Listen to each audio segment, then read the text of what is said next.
ભારત સરકારના નવા મંત્રીમંડળમાં ભાવનગરના મહિલા ઉમેદવાર નીમુબેન બાંભણિયાની પસંદગી કરવામાં આવતા જ ભાજપ કાર્યાલય પર અને તેમના ઘર પર જશ્નનો માહોલ જોવા મળ્યો હતો।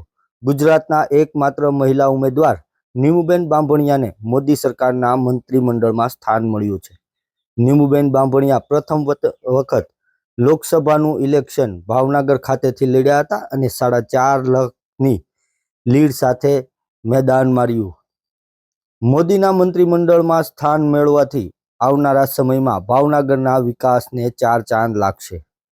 નીમુબેન બાંભણિયા કે જેઓ 2005થી ભારતીય જનતા પાર્ટી સાથે જોડાયેલા હતા અને તેઓના કાર્યકાળ દરમિયાન તેઓ 3 વખત કોર્પોરેશનનું ઇલેક્શન લડ્યા હતા અને 2 વખત તેઓ ભાવનગરના મેયર તરીકે ભારતીય જનતા પાર્ટીમાં પસંદ થયા હતા। ત્યારબાદ 2024ના ઇલેક્શનમાં નીમુબેન બાંભણિયાને ભાવનગર લોકસભા ઇલેક્શનમાં ઇન્ડિયા ગઠબંધનના ઉમેદવાર ઉમેશ મકવાણા સામે મેદાનમાં ઉતારવામાં આવ્યા હતા। જોકે ભાવનગર લોકસભા બેઠક પર છેલ્લા 3 ટર્મથી મહિલા ઉમેદવારનો ચહેરો પસંદ કરવામાં આવે છે।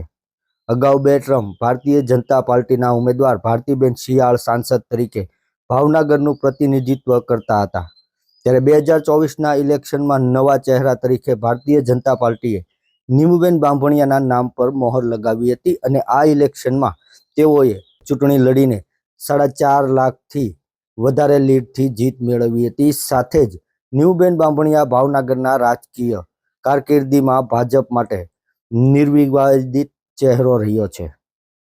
ભારત સરકારના મંત્રીમંડળમાં મહિલા ઉમેદવાર તરીકે નીમુબેન બાંભણિયાનું પસંદ થતા ભાજપ કાર્યાલય પર મીઠાઈ વેચાઈને ઉત્સાહ સાથે જશ્ન મનાવવામાં આવ્યો હતો। નીમુબેન બાંભણિયાના ઘર પર પણ ખુશીનો માહોલ જોવા મળ્યો હતો। તેમના પુત્ર અને પુત્રવધુ દ્વારા પણ શુભેચ્છાઓ પાઠવવામાં આવી હતી। નીમુબેન બાંભણિયા એજ્યુકેટેડ મહિલા તરીકે પણ ઉભરી આવ્યા છે, જોકે ભાવનગરના વિકાસના કાર્યોથી સતત પાછળ રહ્યું છે, ત્યારે નીમુબેન બાંભણિયાને ભારત સરકારના મંત્રીમંડળમાં સ્થાન મળવાથી આવનારા દિવસોમાં ભાવનગરને વિકાસને વેગ મળશે તેવી આશા વ્યક્ત કરવામાં આવી છે।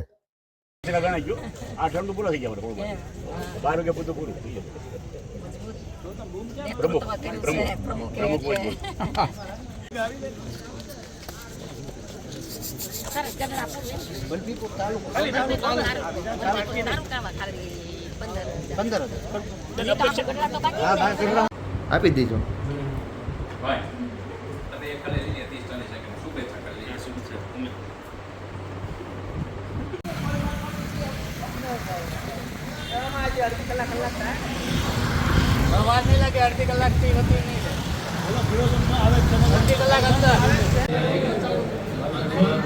मुझे ज्ञात होगा उसे किसी व्यक्ति या व्यक्तियों को तब के सिवाय जबकि ऐसे मंत्री के रूप में मेरे विचार के लिए लाया जाएगा अथवा मुझे ज्ञात होगा उसे किसी व्यक्ति या व्यक्तियों को तब के सिवाय जबकि ऐसे